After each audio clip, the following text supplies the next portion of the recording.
Yeni bir videodan herkese selamlar arkadaşlar. Türkiye'nin farklı yerlerini sizler için gezmeye devam ediyoruz. Bu aralar çok yoğun ve sık bir şekilde Balıkesir'den video atıyorum. Çünkü neden? Değerli dostum Eren'den birbirinden keyifli, hoş bulduk günler geçiriyoruz. Güzel de bir dostluğumuz gelişti. Birçok insan da bizim bu dostluğumuzun ilerlemesinden oldukça memnun. Maşallah diyelim, nazara Nazar gelmeyelim değmesin, bro. doğru söylüyorsun. Hemen şu anda kameranın sağ tarafında oturan ve etrafa dikkatli gözlerle bakan...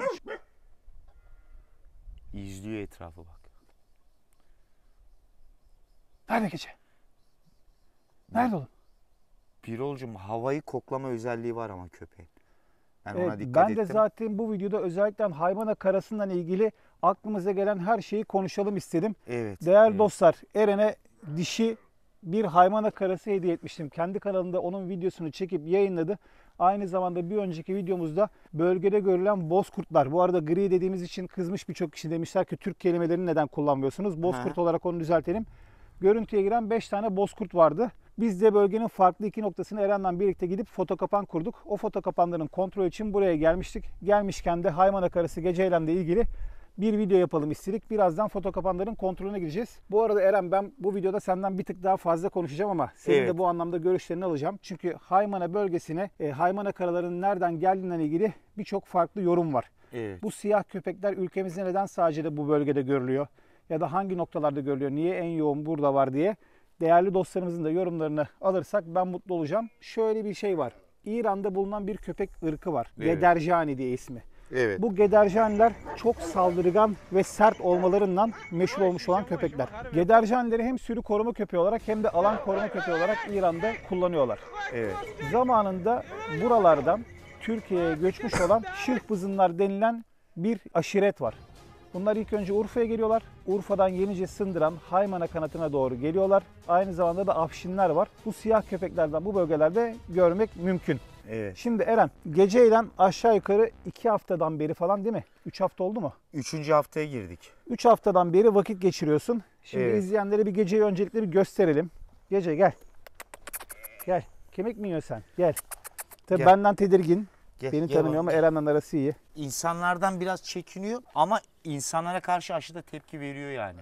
Arkadaşlar, gece bir Haymana karası şu anda aşağı yukarı 3 aylık civarında diye tahmin ediyorum, değil mi? Sen de sahiplerinden öğrenmişsin. 3,5 aylık şu an. Ben bunları bir erkek ve bir dişi kardeş aldım. Almamdaki amaç da yurt dışında sevdiğim değerli bir dostuma ikisini birden hediye edecektim. O da kardeş istemediği için köpekleri ve Eren'le Doğan'da güzel bir dostluğumuz geliştiği için dişi olan kardeşini getirip buraya hediye ettim. Onlara da farklı bir köpek alacağım. Tamamen görsel anlamda güzel göründükleri için, hani elleri, ayakları, kuyrukları güzel göründükleri için bu köpekleri görsel olarak aldım. Bir de Birol'cum, dışarıda Haymana karalarını ben senden sonra bayağı takip ettim. Gecenin kalite olarak da güzel bir kalitesi var yani. Sıradan bir Haymana karası değil. Nasıl Kangal'ın bir kalitesi var. Bunda onu gördüm ben. Yani sıradan bir Haymana karası değil bu. Gerçekten kaliteli. Annesini babasını da gördüm. Annesi babası da sürüde işini layıkıyla yapan köpekler. Evet, yani şimdi bu da güzel, annesinin ve babasının sürüde çalışıyor olması. Ama birçok kişi bu köpeğin çok sert mizaçlı olmasından muzdarip. Evet. Bunu çok mutlu bir şekilde kullananlar, çok memnun olanlar da var. O bölgede Türkiye'nin farklı noktalarında biraz fazla sert, özellikle de insanlara karşı ve hayvanlara karşı sert mizaçları oldukları için Kangal kadar dengeli bir yapısı yok diyorlar. Evet, bir tık var, ben ona dikkat ettim. Yani alan koruma olarak inanılmaz iyi köpekler ama sürü koruma konusunda ben müthiş derecede kurtçul, hatta benim çok sevdiğim bir erkek var. Onun da videosunu bulabilirsem buraya ekleyeceğim, kısa bir videosunu. Sürü performansı çok iyi olan, kurtçulluğu çok iyi olan Haymana karaları da var. Evet. Şimdi geceyi senden bir dinleyelim. Geldiğinden beri nedir ondan ilgili gözlemlerin, artıları neler, eksileri neler, samimiyetle bize söylersen çok sevinirim. Şimdi öncelikle gece sert bir köpek. Ben şimdi burada onun hareketlerini izledim ve Kangallarla kıyaslamalarında şöyle yanına geçerim, hem buradan anlatayım. Şimdi benim gördüğüm Birol'cum, Kangal arasında farklılıklar. Bir tık denge problemi var köpekte. Ama şöyle kötü anlamda, her şeye de hani kötü anlamda bakmamak lazım. Şimdi uyanıklığı var, havayı kokluyor. Ondan sonra mesela diğer kangallarla oynarken aşırı bir sert. Çok dengesiz bir şekilde gidiyor, onları rahatsız ediyor. Mesela boğmaya çalışıyor. Ama 2 tane tavuğumu da öldürdü. Ama mesela ben o olayı çözdüm. Tavuk olayını çözdüm. Yani biraz uyarılması gerekiyor köpeğin. Yani öyle herkesin besleyeceği bir köpek değil.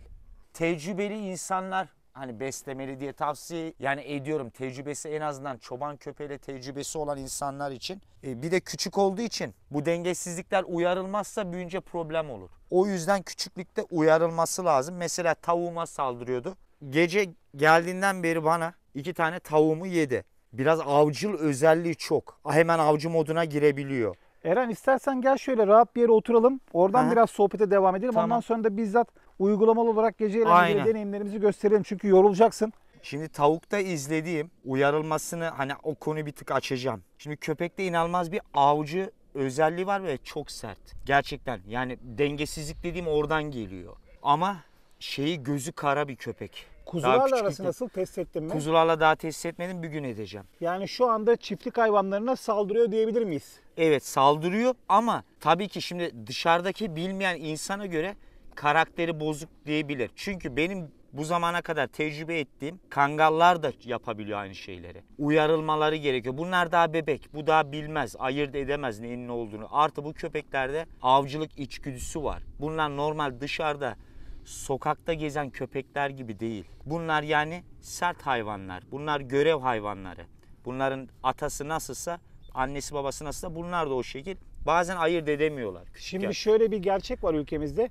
Akbaş besleyen en çok akbaşı seviyor. Kangal Evet. besleyen kangalı seviyor. Haymana karası besleyen haymana karasını seviyor. Ben mesela Eren'le dostluğuma tabii ki de kişiliği benim için çok kıymetli. En çok sevindiğim noktalardan birisi bu. Ama bir yandan da nedir bu? Bizim burada her türlü karakteri test edebileceğimiz bir ortam var. Çünkü Evet. ikimiz de açık sözlüyüz. Köpeklerle ilgili artıları ve eksileri hiç çekinmeden dile getirip yayınlayabiliyoruz. Bu köpekle ilgili Eren'le telefonda konuştuğumuzda Bro dedi ki 2 tane tavuğumu öldürdü. Evet. Öldürdükten sonra dedi ben ona gerekli uyarıyı yaptım. Büyük olasılıkla sen artık bir şekilde tavuğu yememesi gerektiğini ona yavaşça... Tabii anında da öğrenebiliyor ama müthiş bir şey. Mesela bir daha 3. kere 24 saat tavuğu onun olduğu yerde bıraktım, o tavuğa da bir daha dokunmadı. Yani başkası olsa kötü köpek olurdu. Tavuğu avlamaya çalışıyordu. Avlamaya çalışıyor. Sen müdahale Yedi. edip uyardıktan sonra o hareketi bütünüyle kesti. Ve o günden sonra bir daha yapmadı. 3. tavukta yakaladım. Diyelim ki şimdi aynı şeyi kuzulara yaptı. Kuzularla oyun olayının dozajını kaçırdı ve onlara saldırmaya başladı diyelim. Bunun bir çözümü var mı sence? Var. Yani Bunun çözümü senin benim gibi- 5 dakika köpekle kalmam gerekiyor. Ama bu sade haymana karasına özgü bir şey değil. Şimdi bu köpek yeterince kuzuyla koyunla sosyalleşmedi hala. Geldiği yerde de ne derece kuzuyla koyunla sosyalleşti bilmiyorum. Ve oyun tarzı kangal gibi değil, çok sert oynuyor bu. Senin yanında gördü kuzuları bu. Ha, benim Bildiğim yanımda mı kadarıyla. gördü? Aha, senin Anladım. yanında gördü. Geldikten ondan önce herhangi bir şekilde kuzuyla bir bağlantısı yok. İşte bildiğim kuzularımız daha küçük olduğu için daha o riske girmedim. Ama bir gün denemesini yaparız. Ama benim düşüncem tavuğa o şekil gidiyorsa, kuzular da eğer bu üstüne gittiği zaman hızlı kaçarsa bu avcı moduna dönecek. Avcı moduna döndüğü zaman da kuzuyu zarar vermeye çalışabilir. Ha, nerede oyun da oynayabilir. O oyun tehlikeye dönüşebilir. Bu konuda bizi yıllardan beri bu işin içinde olan insanlar da takip ediyorlar. Ben Evet. onların yorumlarını almak istiyorum. Arkadaşlar bir köpek yavruyken oyun ya da oyun dışında kuzulara saldırırsa, kuzuyu ısırırsa bu çözülebilecek bir sorun mudur? Yoksa kesinlikle hemen sistem dışı bırakılıp elenmeli mi? Çünkü mesela gece ilerleyen günlerde buradaki kaderini belirleyecek. Nasıl kaderini belirleyecek? Ya burada bekçilik görevini üstlenecek, alan koruma köpeği olarak çok görevini layıkından yapacağımdan şüphem yok. Çünkü zaten bu köpeklerin annesi, babası, dedesi, ninesi aktif olarak sert bölgelerini koruyan köpekler. Yani yoksa davarda çalışan bir köpek mi olacak?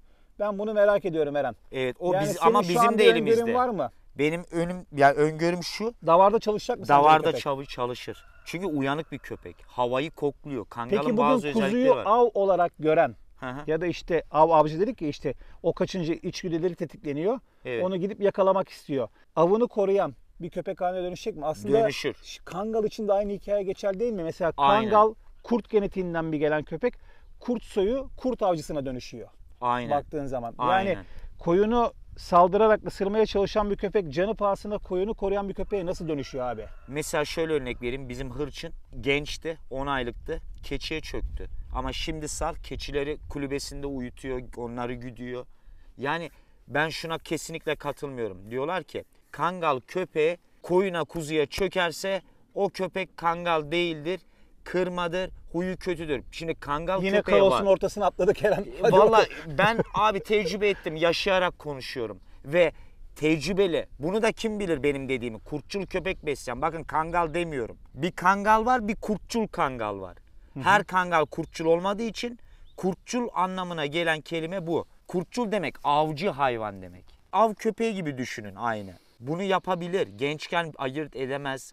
Yeterince sosyal değildir ama büyüdüğü zaman karakteri tam oturur. Sıradan bir kangal bunu yapmayabilir. Yani yapıyor ya da yapmıyor diye işte çok iyi çok kötü diye klasman yanlış olur. Şimdi bugün geceyi deneyeceğim bakalım. Ne tepki verecek kuzulara. Kendisinden cüssü olarak büyük olan hayvanlara herhangi bir saldırı refleksi oldu mu? Hayır, olmuyor. Olmadı. Hep kendisine eşit Kendinden boylarda zayıf. değil mi? Aynen, kendinden zayıf ya da kendinden küçük. Mesela gidip de tutup da mesela bizim büyük köpeklere onu yapmıyor. Koyunlar onu yapmıyor. Koyunlar hemen onu itiyor. Normalde emzirme zamanı dışarı çıkartıyorum. Hemen kaçıyor. Tavuk kaçtığı için avcı moduna çabuk dönüşebiliyor. O zaman hadi bakalım. Deneyelim. Tamam. Geceyi bir kuzuların yanına atalım, ne yapacak? Umarım kötü bir şey olmaz. Yine bunu yaparken kontrolümüzde olsun çünkü Tabii ki tavuğumun de. başına gelen kuzumun başına da gelmesin. O zaman şöyle yapalım. Zaten kuzular şu anda kapalı alanda. Evet. Kangal 2 tane yavrum orada. Tamam. Onlar da kalsın yanında. Onlar da kalsın. Zaten kangallar doğduğundan beri kuzularla bir aradalar değil mi? Onlar Bu çok doğduğundan büyük bir şans. Yani kuzun içinde doğdu onlar. Tamam, süper. Onu da koyalım bakalım şimdi bir geceyi alıp yanına. Gece gel. Gece. Çok yakışıklı bir köpek bu arada Tipi fizik olarak. müthiş, fiziği müthiş, basarı müthiş, uyanıklığı müthiş, görseli müthiş, kuyruğu 10 numara. Ben gerçekten böyle bir köpeğe edindiğim için mutluyum. Eyvallah Burak. Sadece şeyi merak ediyorum. Şu Bu ana kadar sertlikten vazgeçecek mi acaba? Ya da bunu neyden? Yok, kurtçulluğu ne derece var? Evet. Mesela kangalda gördüğümü bunda görebilecek miyim? Göremezsem Yani bile onun... ben ilk sınavı geçelim. Kurtçulluğu ondan sonra düşünelim diyorum. Aynen. Bu hayvan çoban köpekliği yapacak mı? Bir. Evet. Yani kuzulara saldıracak mı yoksa ne yapacak? Bir de bu aşaması var. Nasıl yetiştirirsen öyle gider. Okey Burak, kontrol sende. Şimdi alalım bunu. Gel. Siz varsınız ya, normalde böyle hiç çekinmiyor benden. Gece gel. Gel kızım, gel gel. Öyle bir de Birol'cum bir şeye dikkat ettim. Bu köpeğin insanla işi yok ha. Değil mi? Böyle insana bağımsız, çok bağımsız. İnsanla işi yok. Ne güzel oturdu bak. Kendi şimdi adam kafasına göre bir köpek. Gel baba, gel. O huy... Tabii sahibine demiyorum. Siz burada olmayın, üstüme atlıyor, oynuyor benimle. Ama başkalarıyla kesinlikle gidip yılışıklık gibi. yapmıyor. Acaba ne zaman adamcı olmaya başlayacak? Kaç aylıkken başlayacak? Ben onu da Vallahi benim merak ediyorum. tahminim 5-6. ay. Sert olacağını da düşünüyorum bu köpeğin adamcı. Zaten benim burada adamcıl köpeğe de ihtiyacım vardı. Değil mi? Çünkü lazım burada. Şu anda açıkçası ben de acayip bir merakla bekliyorum. Çünkü Evet, ben de. Eren dedi ki abi dedi çiftlikteki her şeye hamle yapıyor bir şekilde ama dedi tavuklardan 2 tanesini öldürdüğü halde ben o problemi kökünden çözdüm dedi. Evet. Artık o formül ne? Eren belki yorumlarda yazarsın nasıl bir formülden çözdüğünü. Onu anlatırım. Benim için kuzuya şu an saldırması bu köpeğin kötü olduğu anlamına gelmiyor. Ve eğer saldırsa da bu videoda çözeceğiz. Okey, tamam. Yani böyle bir sorun oluşursa ben bu sorunun çözüldüğünü de göstereceğim. mi Aynen, izleyenlere? bugün 10 dakika baş başa kalacağım. Okey. Bırakalım şimdi. Hadi bismillahirrahmanirrahim. Geç. Evet, şu an biz hiç karışmıyoruz. Aynen, şu an bırakalım bir, ne Sessizce yapacağız. buradayız. Eren girer girmez. Yalnız koşmalar da onu tetikliyor. Bak, koşmalar onu çok tetikliyor. Koşmasalar, bak. Ama hep aynı kuzuya kilitlendi, farkında mısın? Evet, işte koştuğu için. Sakinleşse. Ama kuzular da onu görünce direkt korktular. Acaba Aynen. renginden dolayı mı? Onlar da alışık değil ya, kangallara alışık ama ona alışık değiller. Kuzu da biliyor. Onu...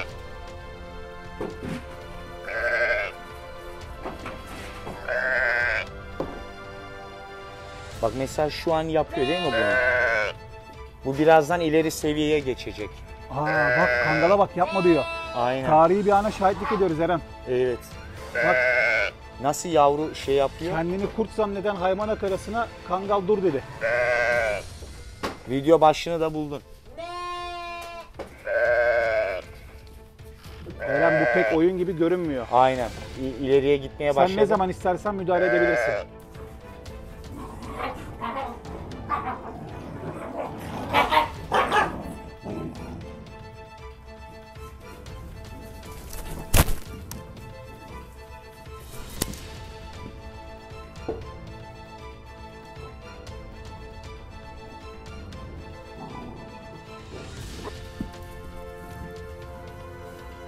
Vay! Şşt! Vay! Dur! Dur. Evet Şimdi arkadaşlar hemen kuzular alalım. daha fazla strese girmesin diye geceyi hemen oradan aldık. Ay Anam anam. hayır çıkmak yok. Dur. Aman Bir aman. olacak. Hah. Tamam. Bir tane dışarıda. Tamam sen kapat ben onu hallederim. Birolcum sana zahmet şunu da bir koy. Ver baba. Ben de hoppa. Of o değil de nasıl oldu ama gördün mü? Oğlum sen ne yapıyorsun? Sen biz bunları koru diye getirdik ya seni. He? Evet. Ama burada ben köpekte Haymana karası suçlanıyorum. kendini kurt zannetti kanka. Kurt zannetmedi işte. Bu arada Bana- bu samimiyette bir video yaptığın için de gerçekten tebrik ediyorum. Başkası olsa köpeğin bana göre bu şu anda yaptığı. Bu arada bak öğreniyoruz ha bu kadar bak binlerce yer gezdim. Binlerce Evet. köpek gördüm. Ama iş köpeklerinin karakterleriyle ilgili hala öğrenmeye açığım. Bu bir sorun mu değil mi? Bunu ilerleyen haftalarda göreceğiz. Ve iki kanalı da takip eden insanlar çocukken kuzulara böyle saldıran bir köpeğin gelecekte ne yapacağını görecekler. Ama bir Ben şey çok merak söyleyeceğim. ediyorum. Ben de şu an bir yorum yapmak istiyorum. Şşt geç. Ben onu bir dahaki hafta değil şimdi çözeceğim. Allah Allah. Eğer müsaade ederseniz ben içeriye gireceğim. Tamam. Beni 3 dakika köpekle yalnız bırakacaksınız. Bu videoda çözeceğim. Bir daha da koyunlara kesinlikle saldırmayacak. Şimdi bunu eğer müdahale etmezseniz bu köpek kötü köpek olur. Ama biz bunu nasıl yönlendirirsek o şekilde gider. Tamam bro. Nasıl zaman- yapacağımı da sonradan anlatacağım. Tamam. Tamam. Şimdi köpek uyarıldığını anladı. Yani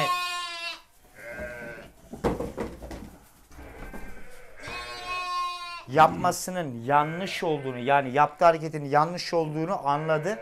Yani kısacası kötü olduğu anlamına gelmiyor. Bunu siz düzeltebilirsiniz. Yalnız yemleri döktü hep. Gel. Gel babam. Gel. Şimdi biraz rahatlatacağız. Bir kere daha uyarmam gerekebilir. Geç.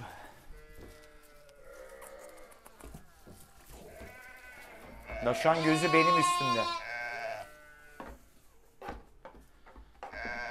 Şimdi bu tarz tabii ki uyarmamız yanlış olur. Müdahale ettiğinde aynı anda etkiye tepki verirsek o yanlış olduğunu anlar. Şimdi şu an kızsam ona şu halde anlamayacak. Ama saldırdı, çözemedi. Avcı moduna girdi köpek. Başkası dese mesela başkasında olsa şu olay bu köpek kötü köpek olur. Bunu kangal da yapabiliyor. Ama tecrübeli insan bunun önüne hemen geçer ve bu köpek büyüdüğü zaman bunları çok güzel koruyacak. Ben onu gördüm köpekte. Her şey yolunda mı? Her şey yolunda. Şimdi onu düzgünce uyardım. Şimdi onu da dışarıda anlatacağım. Olayı niye gelişti, nasıl oldu, niye yaptı. Şimdi önce içeriye niye girdiğimi söyleyeyim. Kafana çarpmasın dikkat. İçeriye girme nedenim o anda müdahale yapalım ki etki tepki yaratsın. Hani köpek o anda yapmazsak, o anı kaçırırsak köpek anlamayacak. Yani yavru. o andan kastın saldırdığı anda mı müdahale ediyorsun? Tam saldırı anında. Eğer onu saldırdı, durdu ya, sen uyardın o anlamaz. Uyardım dediğimde ne yaptım onu da söyleyeyim burada. Kalça kısmı var ya, kalça kısmına hafif şöyle vurdum. Çok hafif ama öyle şiddet ayarını ayarladım. Aynı zamanda da vokal olarak kızdım. Yüksek sesle yani. Yüksek sesle teslim olana kadar. Sonra kuzuyu aldım, yanına getirdim. O kapıda ne gıcırdadı be. Dur kapı tamam durdu. Ondan sonra tam o anda da kafasını hemen hafifçe çevirdi. Orada anladı yapmaması gerektiğini. Çünkü tavukta da aynı şey oldu. Şimdi ben inanıyorum. Bırakalım 1 saat boyunca bir daha öyle bir şey olmayacak. Eğer olursa ben hiçbir şeyden anlamıyorum. Ama bu yöntem her köpekte etkili olmayabilir. O zaman şöyle yapalım. Kamerayı içeriye sabitleyelim bir yere abicim. Evet. Biz gidelim senden birlikte foto kapanlarımızı Hızlı kontrol edelim. çekimi alalım 1 saat Aynen. falan. Bir sonraki videomuzda zaten foto kapan görüntülerinde bir şey yakaladıysak arkadaşlar onları da sizden paylaşacağız. Bölgede foto kapanlara görüntü girmediyse yeni yerlerine kuracağız. Evet. Eren'le birlikte bir video daha yapacağız ama biz o süreçte Eren'in uyarısından sonra gecenin tepkileri nasıl oluyor? İçeriye kamerayı koyup bir sabitleyelim. Bakalım nasıl görüntüler alacağız. Bir şey daha demek istiyorum buradaki izleyicilerimize. Bu yöntem her köpek için geçerli değil ama ben geceyi analiz yaptım. Yani tutup bazı köpek anlamayabilir. Siz uyarırsınız. Yavru bu bebek bilmez. 5 dakika sonra yine bir oyun modundan avcı moduna dönüşebilir. Ama ben inanıyorum. Yoksa kuzularını burada bırakıp risk etmem. Tabii Çünkü ki de. Çünkü bu çok hızlı tehlike- müdahale ettik zaten hayvanlar Aynen. strese girmesin Ama diye. En şu an fazla ben bir dakikada müdahale güveniyorum. ettik. Biraz az buçuk da köpekten anlıyorum. Olmayacağını biliyorum. O zaman koyalım. Koyalım abi kamerayı. Kuzular çıkıyor Eren.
Evet değerli dostlar, bugün gerçekten yine ilginç bir videoya Eren'le birlikte imza attık.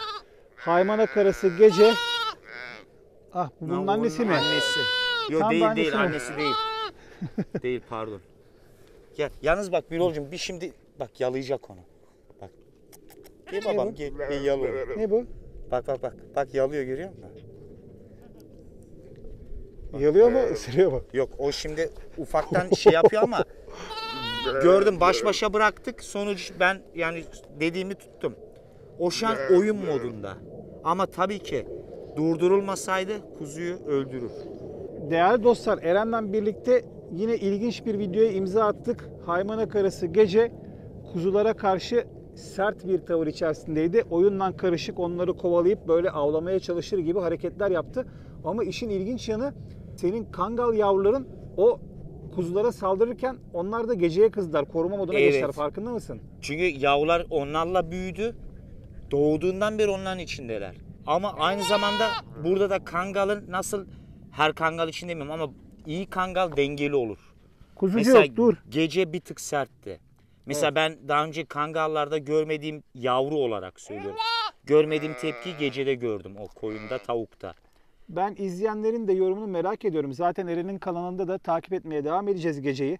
Bakalım ilerleyen haftalarda kuzularla arası nasıl olacak? Eren, ben bu konuda iddialıyım.